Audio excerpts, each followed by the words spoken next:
When we're ready to put our caps on our hips, we'll do the following steps. So first, make sure we chalk a line, make sure we're keeping everything nice and straight.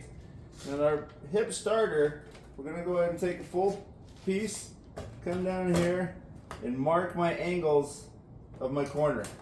Then we're gonna come around, you can see I'm gonna have 3 lines. We'll have a cut line, a bend line, and a second bend line.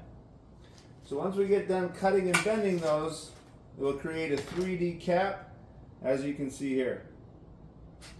So with that 3D cap, I was going to go ahead and hook that 1/2 inch overhang we have on our panels.